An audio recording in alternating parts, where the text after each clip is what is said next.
Bismillahirrahmanirrahim. Assalamualaikum warahmatullahi wabarakatuh. Bertemu lagi kita dalam topik yang seterusnya, iaitu topik yang ke-8 berkaitan tentang integriti dalam pengurusan Islam. Okey, sebelum kita memulakan perbincangan pada hari ini, lebih moleklah kita tengok apakah isi kandungan yang ada di dalam perbincangan kita pada hari ini. Okey, jika kita lihat daripada maklumat kursus di sini, kita dapati ada dua, iaitu hasil pembelajaran dan juga kandungan yang kita akan belajar pada hari ini.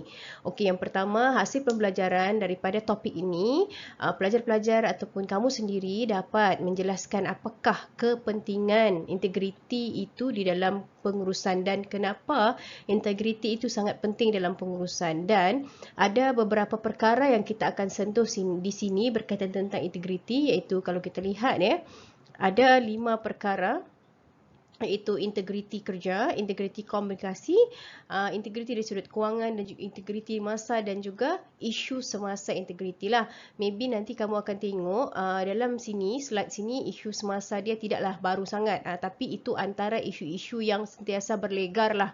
Pada orang cakap sentiasa berlegar lah isu-isu tu berkaitan tentang integriti. So untuk kita tahu lebih lanjut, jom kita tengok dulu apakah yang dimaksudkan dengan integriti itu. Okey, kita lihat dulu kepada pengenalan. Di sini kalau kita lihat okey, pengurusan ini menurut perspektif Islam ialah bagaimana kita mengabdikan diri kita kepada Allah Subhanahu Wa Taala, dan pengabdian ini adalah sebahagian daripada misi kebaktian manusia itu sendirilah. Okey, oleh itu ia harus dapat memenuhi tuntutan dua pihak, keperluan manusia dan juga keperluan manusia dan juga keredaan Tuhan. Bukan orang cakap kita mengabdi diri kepada Allah Subhanahu Wa Taala, ada dua lah, yang mana ia boleh memberikan keperluan kepada manusia dan juga mencapai keredaan Allah Subhanahu Wa Taala. Perkara ini selari dengan tujuan diciptakan manusia itu. Apa tujuan manusia diciptakan di muka bumi ini? Tidak lain dan tidak bukan tujuan manusia diciptakan adalah untuk beribadah kepada Allah Subhanahu Wa Taala. Oleh itu, kita sebagai manusia setiap hari kita kena muhasabah, setiap hari kita kena orang cakap introspeksi diri kita. Kita kena lihat apa yang kita buat ni sebenarnya adakah untuk beribadah kepada Allah ataupun sekadar keduniaan semata. Okey, kita lihat yang seterusnya. Dalam aspek muamalat pula, banyak mesej yang disampaikan kepada manusia di dalam Al-Quran, iaitu yang berkaitan tentang integriti lah. Contohnya, tidak melakukan penipuan dalam timbangan, merekodkan hutang, melaksanakan tanggungjawab serta amanah dan lain-lain lagi. Perkara ini kita akan sentuh di dalam 5 perkara tadi. Contohnya integriti masa, integriti kewangan. Semua tu kita akan lihat bagaimana kita nak apply integriti itu sebenar di dalam diri kita sendirilah. Okey, dan di sini secara overallnya soal integriti ni adalah penting, perlu difahami dan perlu dihayati dalam pengurusan Islam. Bukan sahaja orang cakap kepada organisasi itu sendiri, dia mula daripada individu itu sendiri. Apabila individu itu sendiri telah memahami dan menghayati konsep integriti yang sebenar berlandaskan Al-Quran dan As-Sunnah, maka apabila individu itu masuk dalam sebuah organisasi ataupun dia menjadi ketua dalam sebuah organisasi, maka organisasi itu akan terpandu dan terlaksana berdasarkan hukum-hukum yang ditetapkan oleh Allah Subhanahu Wa Taala. Okey, seterusnya kita lihat dulu apakah yang dimaksudkan dengan definisi integriti. Saya yakin bahawasanya sebenarnya kamu dah faham, dah tahu. Apabila sebut pasal integriti ni, terbayang di kepala kamu adalah berkaitan tentang kejujuran dan ketelusan seseorang individu ataupun contohnya sebuah organisasi ataupun syarikat lah. Okey, itu dari sudut bahasa, dan kita lihat pula dari sudut istilah. Integriti ini dimaksudkan adalah keadaan untuk mempertahankan nama baik individu atau sesebuah organisasi dari sebarang bentuk penyelewengan. Di sini kita nampaklah bila kita bincangkan berkaitan tentang integriti, dia mesti ada perlawanan di situ berkaitan tentang penyelewengan. Tidak bolehlah orang cakap, contohnya cakap kan, saya ni berintegriti tapi dia selewengkan duit. Tidaklah, sebab orang yang melakukan penyelewengan, orang yang melakukan rasuah itu adalah sebahagian daripada orang-orang yang tidak berintegriti. Okey, secara overallnya kita boleh tahu di sini maksud integriti adalah satu kualiti yang unggul yang mana ia wujud secara keseluruhan dan padu pada individu dan sesebuah organisasi. Itulah yang dimaksudkan dengan integriti dan mudah untuk kita faham dan mudah untuk kita cerap. Kita ingat je, integriti ni adalah satu perkara yang mesti kita lakukan secara amanah dan telus. Okay, next. Okey, ini ayat daripada ayat Quran daripada surah Al-Luqman yang berkaitan tentang integriti yang berbunyi Bismillahirrahmanirrahim. Ya bunayya innaha in takum mithqala habbatin min khardalin fatakun fi sakhratin aw fis samawati aw fil ardi ya'ti bihallah innallaha latifun khabir. Yang bermaksud, wahai anak kesayanganku, sesungguhnya jika ada sesuatu perkara yang baik atau yang buruk sekalipun seperat biji sawi serta ia tersembunyi di dalam batu yang besar atau di langit ataupun di bumi, sudah tetap akan dibawa oleh Allah untuk dihakimi dan dibalasnya. Kerana sesungguhnya Allah Maha halus pengetahuannya, lagi amat meliputi akan segala yang tersembunyi. Okey, daripada ayat Al-Quran ini tadi kita dapat daripada surah Al-Luqman ni kita dapat mengambil pengajaran bahawasanya apa-apa perkara yang kita lakukan pun, walaupun orang cakap sekecil-kecilnya Allah akan tahu dan akan dipersoalkan nanti. Itulah kenapa pentingnya orang cakap kita ada sifat integriti itu di dalam dirilah. Itu antara pengajaran yang kita boleh ambil daripada ayat ini. Okey, seterusnya ini juga ada hadis daripada Rasulullah sallallahu alaihi wasallam yang bermaksud apabila seseorang anak Adam itu meninggal dunia, maka terputuslah amalannya kecuali 3 perkara. Apakah 3 perkara tersebut?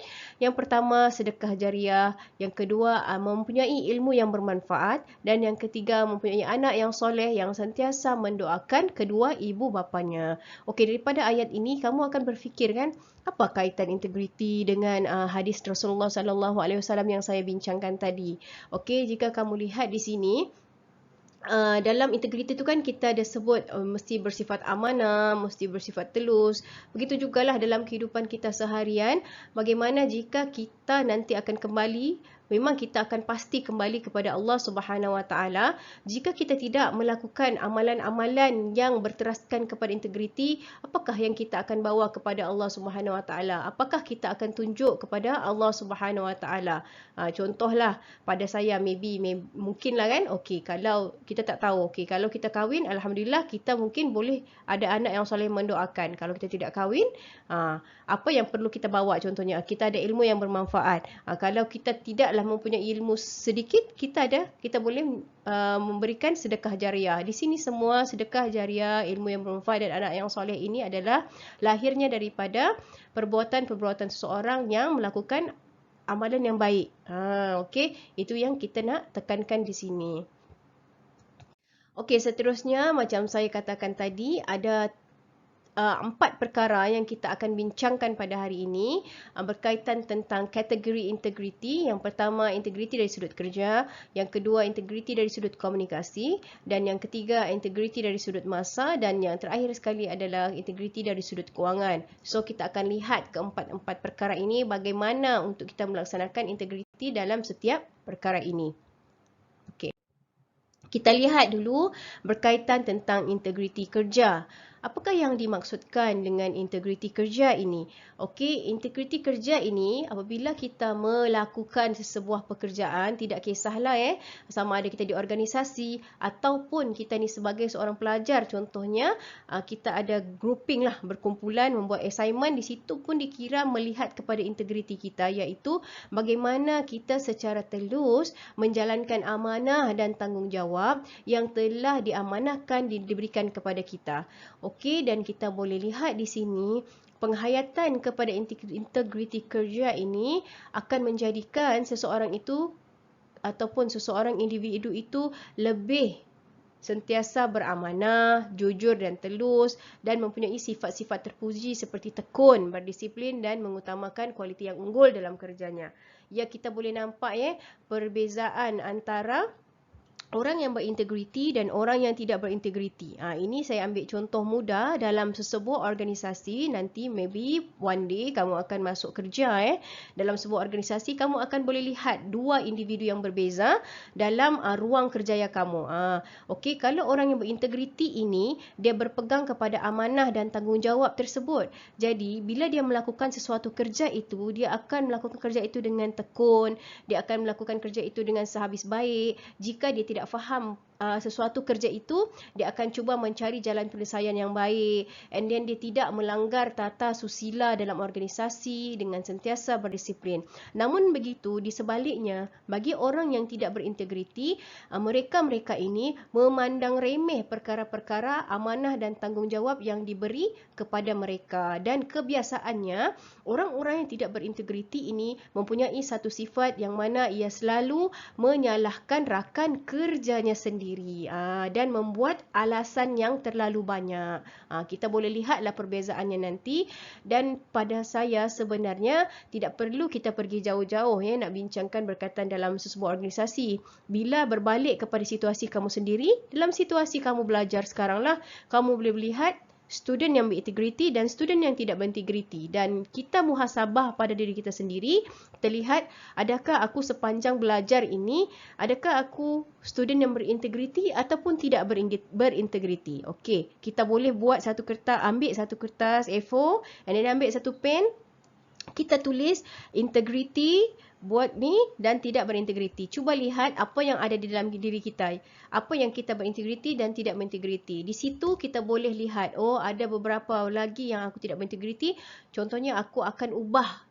Bagaimana cara untuk aku mengubah. Itu pun antara salah satu konsep muhasabah diri dalam kerja kita. Okey, dan seterusnya kita lihat di sini dalam slide ini, dia menyatakan bahawasanya sekiranya integriti ini tidak diamalkan oleh pekerja ataupun mana-mana individu, ia akan mengakibatkan apa? Kalau kita lihat, biasanya contoh-contoh yang di sini adalah contoh-contoh dalam sebuah organisasi lah, yang mana ada akibat-akibat negatif atau perkara-perkara buruk yang akan berlaku jika seorang pekerja itu ataupun bukan sahaja pekerja, pemimpin sendiri tidak melaksanakan integriti kerja yang baik. Antaranya adalah penyalahgunaan kuasa, penyelewengan, rasuah, penipuan berlaku dalam sesebuah pengurusan. Ini sebenarnya telah banyak dipampangkan di dada-dada akhbar apabila kita melihat setiap tahun kita tidak larilah daripada isu, terutamanya isu penyalahgunaan kuasa, penyelewengan dan juga rasuah itu sendiri. Kalau kamu boleh lihat nanti, boleh buka nanti, maybe nanti dalam perbincangan kita boleh buka satu laman web yang menunjukkan di mana tahap Malaysia ini pada tahap keberapa rasuah yang paling tertinggi lah. Itu nanti kita akan bincang dan akan tengok lah. Okey, seterusnya bagaimanakah pelaksanaan integriti kerja ini dilaksanakan? Dia ada 3, kalau di sini kamu ada tengok ada 3 perkara penting untuk merealisasikan integriti kerja ini dijalankan dengan baik. Yang pertama, mestilah ada sifat bertanggungjawab. Ini perkara yang penting dan kita faham bahawasanya maksud integriti itu sendiri adalah amanah dan bertanggungjawab. Okey, dan di dalam hadis pun ada mengatakan setiap kamu akan dipertanggungjawabkan terhadap kawalannya. So kita kena berhati-hati di sinilah. Jangan kita anggap bahawasanya apa yang diberi kepada kita itu kita tidak dipertanggungjawabkan. Sekecil-kecil zarah pun kan, seperti mana dalam ayat Al-Quran tadi, akan ditanyakan oleh Allah Subhanahu Wa Taala. Okey. Dan seterusnya, apa-apa kerja yang kita lakukan itu adalah semata-mata kerana Allah Subhanahu Wa Taala. Bukanlah kerana orang lain, bukan kerana bos kita. Faham? Kadang tu kalau kita buat kerja, contohlah macam saya kan, saya bagi kamu satu kerja, satu assignment. So, kamu buatlah sebab itu tugasan yang diberi oleh pensyarah kan. Kalau kamu tidak hantar, mungkin kamu rasa takutlah sebab nanti kalau tak hantar, lecturer akan marah lah begini-begini kan. Tapi sebenarnya bila kamu meletakkan apa yang amanah saya beri kepada kamu itu dan kamu kerjakannya semata-mata kerana Allah, maka mudah kerja kamu itu dan tidak beratlah. Saya faham untuk kita, kadang kita punya niat ini, kadang-kadang kita punya orang cakap perasaan ni kan berbolak-balik kan. Kadang-kadang kita rasa berat nak kerja, rasa berat nak buat assignment kita, tapi kita cuba muhasabah dan kita cuba bangkit balik yang mana ya Allah ya Tuhanku, kerjaku ni semata-mata setiap kali kerja yang kita lakukan adalah ibadah kepadamu. Dan maybe kerja itulah yang akan menjadi pahala kita, bukan maybe lah, memang kerja itu kalau kita buat dengan ikhlas, dia menjadi pahala kepada kita dan akan membantu kita kelak di akhirat sana. Okey, seterusnya perlulah dalam integriti ini, perlulah ada kerja yang baik dan usaha yang halal. Ini sangat pentinglah dalam berorganisasi terutamanya. Bila kita dalam organisasi ni banyak perangai manusia yang kita jumpalah, banyak perangai rakan kerja kita yang kita jumpa, dan kalau boleh apa yang kita kerjakan dan kita lakukan mestilah dalam usaha yang halal. Saya bagi contohlah kamu ada satu projek ataupun ada satu orang cakap kekosongan kerja ataupun pangkat lah naik kan. So untuk kamu nak mendapatkan pangkat tu, bukan kamulah, ada individu ni, seorang individu ni nak mendapatkan pangkat kerja tu, dia sanggup memberikan rasuah, sanggup melobi kan. Itu bukanlah salah satu sifat pekerja di dalam organisasi yang berintegriti. Tetapi sifat pekerja yang berintegriti ini dalam sebuah organisasi, dia harus berusaha sebaik mungkin untuk mendapatkan jawatan itu dengan cara yang halal. Okey, dan di dalam surah An-Nahl sendiri telah dibincangkan, Allah Subhanahu Wa Taala berfirman yang bermaksud, dan janganlah kamu berdusta dengan sebab apa yang disifatkan oleh lidah kamu. Ini halal dan ini haram. Untuk mengada-ngadakan sesuatu yang dusta terhadap Allah, sesungguhnya orang-orang yang berdusta terhadap Allah tidak akan berjaya. Di sini juga kita nampak kita tidak boleh melakukan penipuan lah. Tidak boleh menipu dalam kerja kita seharian ataupun percakapan kita seharian. Okey, seterusnya kita lihat lagi contoh integriti kerja dalam Al-Quran. Okey, Al-Quran kalau kita lihat banyak dalam Al-Quran ini, kalau kita tadabbur, sebenarnya banyak isu-isu yang boleh muhasabah diri kita lah, terutama dalam konteks kita integriti kerja ini. Okey, dalam surah ni Al-Qasas yang Allah Subhanahu Wa Taala berfirman, Bismillahirrahmanirrahim. Qalat ihdahuma ya abati istajirhu inna khayra man istajartal qawiyul amin. Kan kalau kita nampak di situ yang bermaksud, salah seorang di antara perempuan yang berdua itu berkata, wahai ayah, ambillah dia menjadi orang upahan, iaitu menggembala kambing kita. Sesungguhnya sebaik-baik orang yang ayah ambil bekerja ialah orang yang kuat lagi amanah. Daripada surah ini ataupun surah Al-Qasas ini, kita boleh faham dia ada satu cerita sebenarnya daripada ni, kisah yang mana kisah anak perempuan Nabi Syuaib. Kalau kita ingat alaihi salam, ketika mana mereka memperakukan kepada bapa mereka lah, bapa mereka tu Nabi Syuaib itulah, tentang bagaimana akhlak Nabi apa. Dalam cerita ini Nabi apa? Nabi Musa alaihi salam. Akhlak dia ni adalah pedoman untuk menjadikan diri dia tu untuk memilih, pedoman kepada pemilihan pemimpin yang terbaik. Okey. Dalam ayat ini juga Allah Subhanahu Wa Taala telah menjelaskan apa? Menjelaskan dua sifat utama yang mesti ada kepada pemimpin yang dipilih, iaitu apa? Yang pertama, dia mesti keupayaannya mesti ada kekuatan di situ. Kekuatan yang bagaimana? Di sini maksudnya keupayaan seorang pemimpin itu dalam bidang atau skop kepimpinannya. Okey, contohnya kalau kita lihat, kita kena letakkan orang itu bukan kuat sekadar tubuh badan sahaja di sini tau. Sebenarnya kuat itu maksudnya kita meletakkan seorang individu dalam organisasi itu tepat pada apa yang dia mampu buat, apa dia mampu lakukan. Contohlah dia mahir dalam bidang teknikal, kita letakkan dia dalam bidang teknikal. Bukan kita letakkan bukan pada tempatnya. And then yang kedua adalah salah satu lagi integriti konsep kepimpinan yang boleh kita dapat di sini adalah amanah itu sendiri. Bukan sahaja kuat, tidak guna orang itu kuat, orang itu bijak, orang itu pakar dalam suatu bidang, tetapi kalau dia tidak amanah, tidak ada amanah di dalam diri dia, maka itu pun akan merosakkan sesebuah organisasi tersebut. Okey, seterusnya kita lihat pula apakah yang dimaksudkan dengan integriti komunikasi. Okey, komunikasi ini merupakan perkara yang amat penting lah kalau kita tahu kepada sesebuah organisasi. Kenapa komunikasi ini amat penting? Kerana penyampaian maklumat sama ada secara lisan ataupun bertulis daripada satu pihak kepada satu pihak yang lain dalam sesebuah organisasi. Dan komunikasi ini adalah nadi yang mana yang menentukan kejayaan ataupun kegagalan sebuah operasi dan perancangan dalam sesebuah organisasi. Kalau kita lihat komunikasi ini memang sangat penting. Antara contoh komunikasi antara pihak atasan, bos dan juga pekerja lah. Kalau pihak atasan ataupun pihak kepimpinan tidak ada komunikasi yang baik dengan pekerja, maka akan berlakunya kegagalan dalam sesebuah operasi ataupun perancangan organisasi tersebut. Dan kalau kita lihat pada masa sekarang ni komunikasi ni sangat luas lah, dan kalau kita tengok pun sekarang ni canggih, dan sekarang ni kalau kita tengok kita dalam fasa masih fasa pandemik ni, semua orang bekerja di rumah dan komunikasi tu dia menjadi lebih luas lagi dan pantas lah. Contohnya kita boleh berkomunikasi dalam Google Meet, apalagi Webex, benda-benda yang macam tu lah untuk kita membuat satu contohnya mesyuarat ke perbincangan berkaitan tentang perancangan organisasi dia mudah walaupun kita tidak berada di tempat itu. Tetapi kita boleh menyampaikan. Kita boleh menyampaikan kita punya maklumat itu dengan cepat dan mudah difahami. Okey, kalau kita lihat apakah kesan kalau sesebuah organisasi itu tidak ada integriti komunikasi. Di sini akan berlakulah banyak masalah kepada organisasi tersebut kerana wujudnya salah faham dan seterusnya akan berlaku konflik antara pihak-pihak yang terlibat. Ini pun isu yang sentiasa berlaku lah sebenarnya dalam organisasi, bukan saja organisasi, dalam sekecil-kecil organisasi Ini antara isu yang sentiasa berlaku.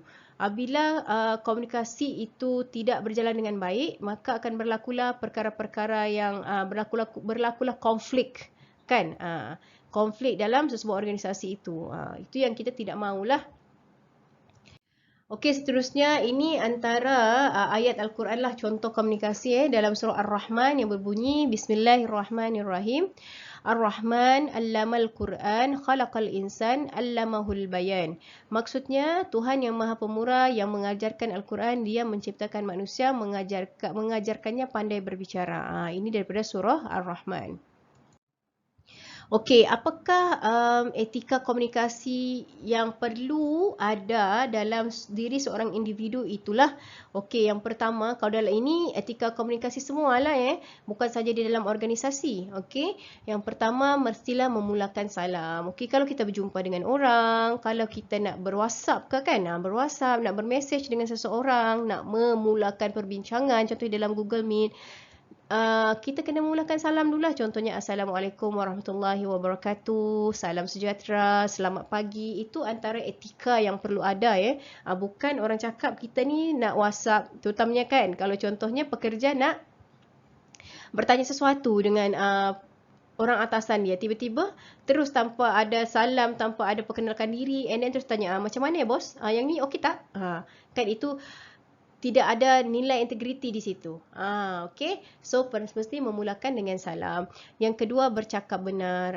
Dalam setiap orang cakap, dalam setiap apapun perkara, kita kena bercakap benar. Walaupun benda tu pahit lah. Kadang ada juga yang cakap, susah nak cakap dengan bos ni. Nanti bos marah apa semua. Tapi sebaiknya kita bercakap benar. Jika kalau tidak bercakap benar, akan berlakulah konflik yang kita tidak ingini. Seterusnya, bercakap bila perlu. Ini pun sangat penting. Bukan orang cakap, bukan semua tempat kita nak bercakap, bukan semua tempat kita nak melontarkan idea. Kita kena lihat situasi, kena lihat keadaan, kena lihat persekitaran. Okey, itu yang sangat penting.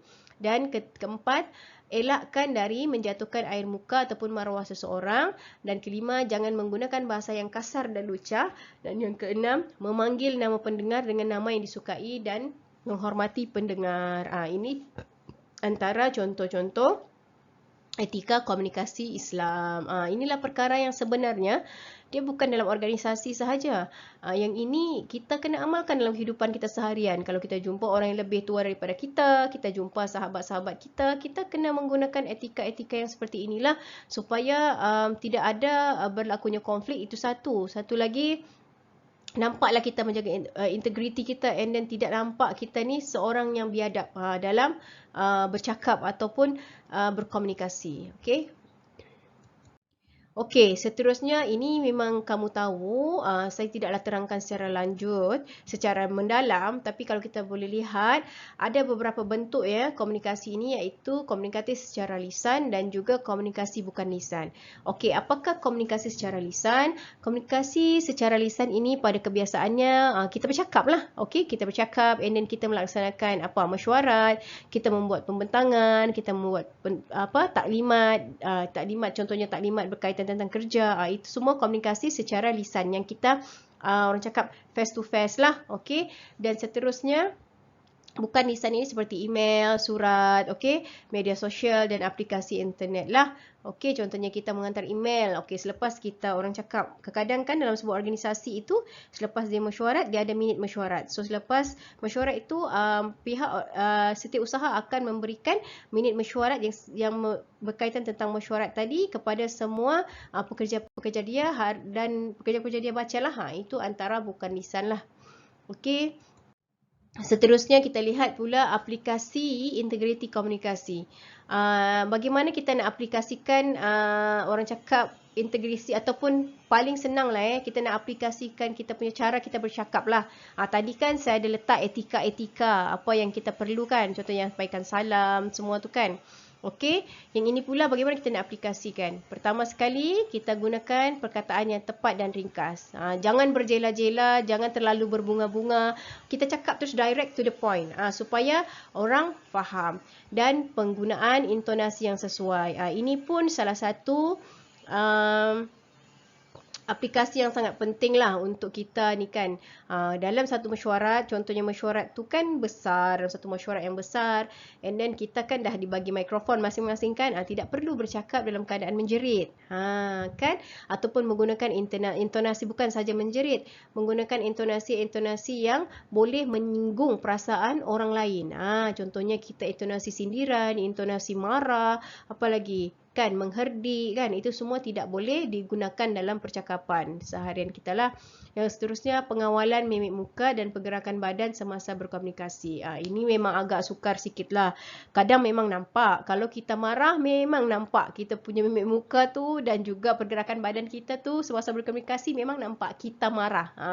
Tapi macam mana kita nak muhasabah dan ubahlah kan. Kalau kita marah tu, contohlah kita marah pada seseorang dalam organisasi ataupun dalam kelas kita tu, lebih baik kita berdiam ataupun menjauhkan diri daripada dia lah, daripada mungkin bahasa kita ni boleh menyakitkan lagi lah orang itu. Itu cara aplikasi bagaimana untuk kita berkomunikasi dengan baik. Okey, seterusnya berkaitan tentang integriti kewangan. Okey, kalau kita lihat dalam agama Islam memang sangat menitik beratkan urusan perniagaan dan kewangan yang adil bagi menjamin keadilan sosial. Yang mana pengurusan kewangan yang adil ini amat penting. Kenapa? Bagi kehidupan setiap individu. Kenapa ia amat penting bagi kehidupan setiap individu dan masyarakat?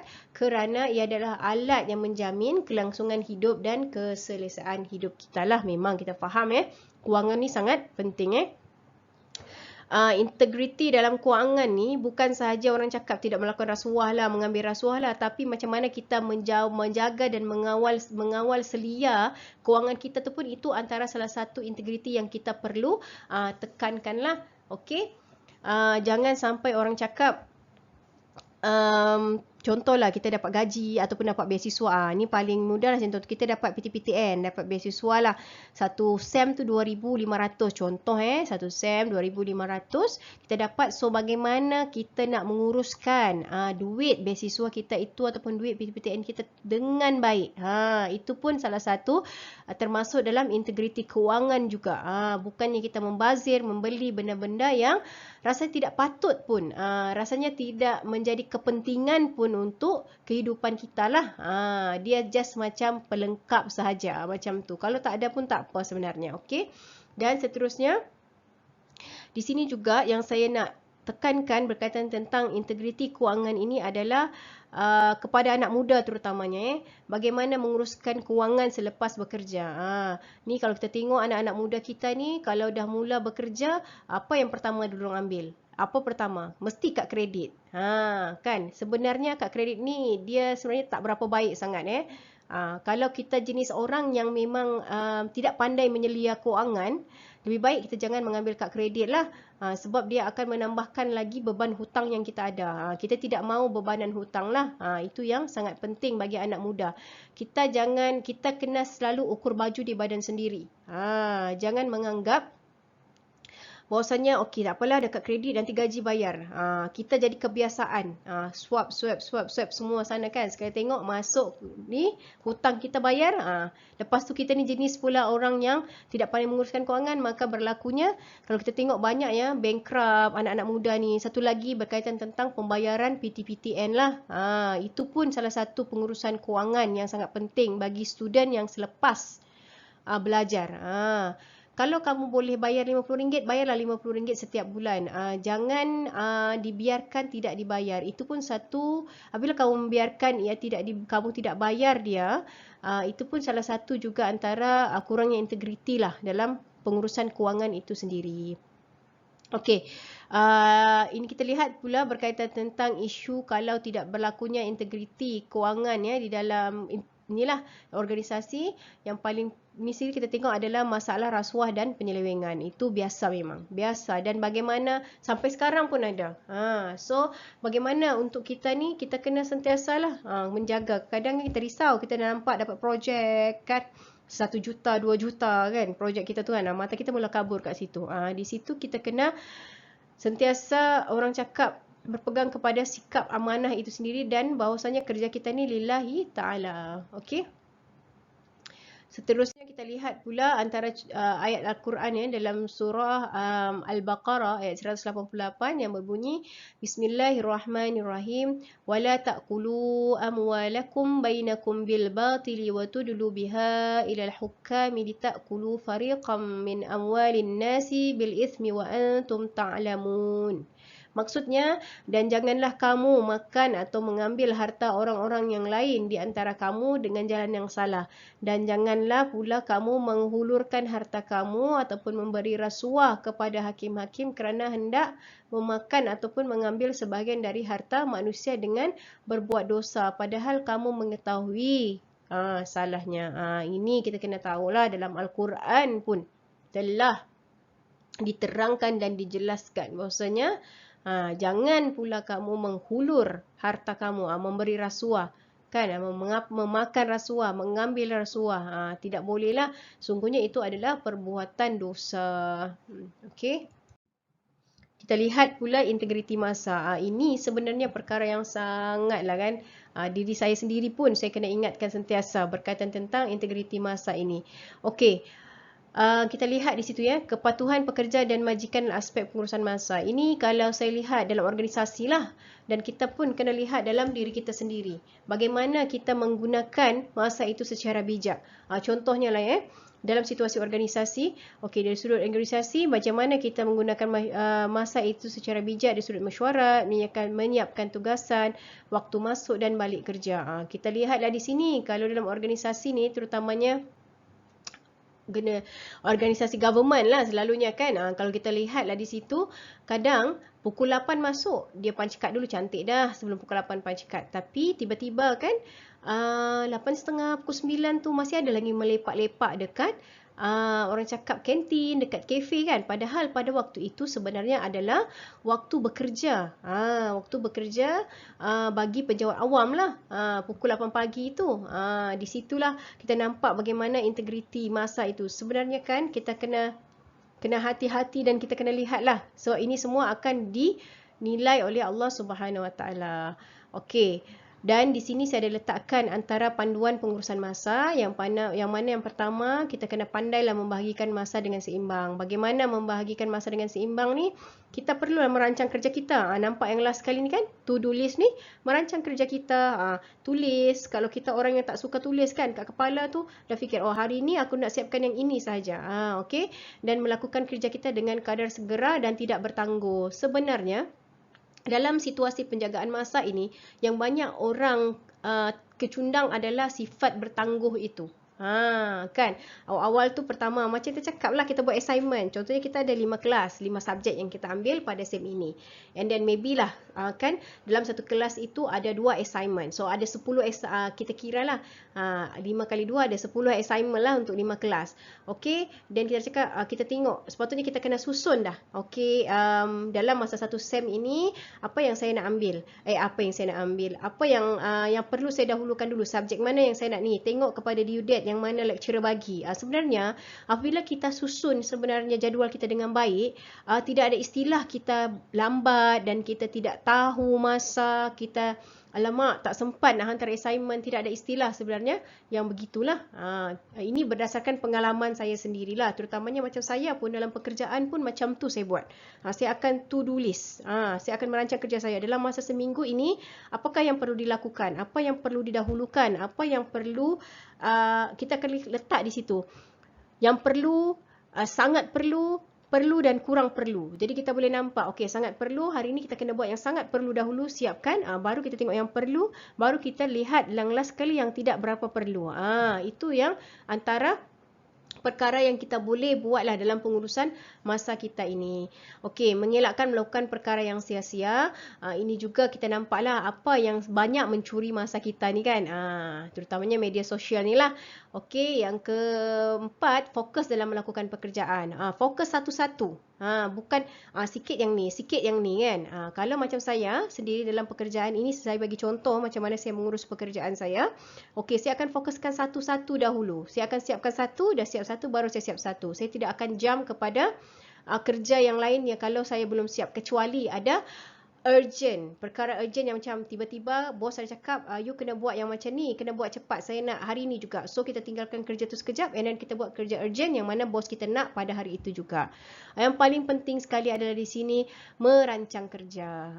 Kita kena merancang kerja. Kalau dalam hidup kita ini kita tidak merancang, tidak akan jadi juga kerja tersebut. Kalau sekadar kita cakap, kita tak merancang dan tidak bergerak ke arah itu, maka tidak jadilah kerja tersebut. Ini antara panduan pengurusan masa lah.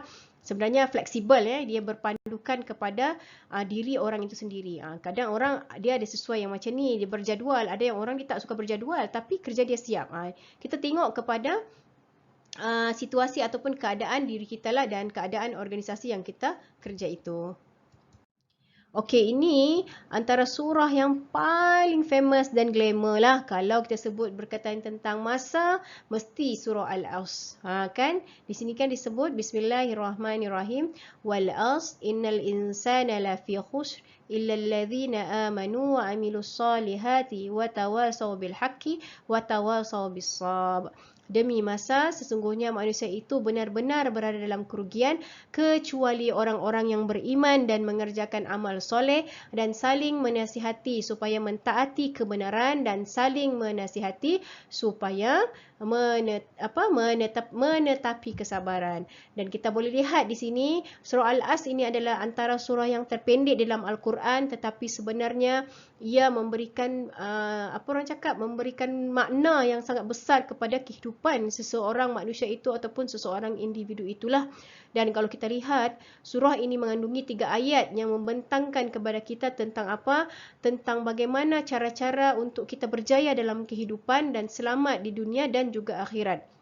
Yang mana di sini Imam Syafi'i pernah berkata berkaitan tentang surah ini, seandainya manusia itu merenungi surah ini, nescaya surah ini telah mencukupkan mereka. Maksudnya, kalau kita tadabbur dan kita amalkan surah ini, maksudnya kita memahami konsep dan konteks ayat dalam surah Al-As ini, kita dapat melaksanakan perkara yang baik, terutama dalam penjagaan masa dalam kehidupan kita seharian. So, kita kena ambil iktibar lah daripada surah ini. Bila kita rasa lemah sikit kan, macam kita rasa, banyaknya masa aku terbuang kan, kita balik buka dan kita balik tadabbur dalam surah Wal-As ini. Okey, ini antara contoh-contoh isu integriti. Sebenarnya kalau kita lihat pada zaman ini memang banyak ya isu-isu integriti, terutamanya di media-media sosial lah. Okey, kalau kita lihat ya, ini indeks persepsi rasuah Malaysia ini tahun 2018 nanti saya akan tunjukkan nanti dekat kelas bagaimana pula CPI tahun 2021 ataupun 2019 lah. Kalau kita lihat di situ bagaimana Malaysia ya, dia berada pada skor 47 dan rank 61. Ini beza sikit lah, dia dah turun lah ranking tu kan, 61 lah daripada 62, tapi antara top 100 juga tu. So kita kena lihat lah bagaimana untuk kita menurunkan indeks persepsi rasuah di Malaysia ini. Ini antara contohnya pekerja KFC bergaduh, and then di sini pekerja Honda hina Islam. Ini pun antara perkara-perkara yang sepatutnya tidak berlaku lah dalam sesebuah organisasi tersebut. Okey, Alhamdulillah kita dah habis, saya pun dah habis memberikan penerangan berkaitan tentang integriti dalam pengurusan Islam ini. Seperti biasa, jika kamu ada perkara-perkara yang kamu tidak fahami lagi ataupun kamu rasa nak memberikan pandangan, kan, nak memberikan penambahan lagi berkaitan tentang isu ini, kita boleh bincangkan di dalam kelas.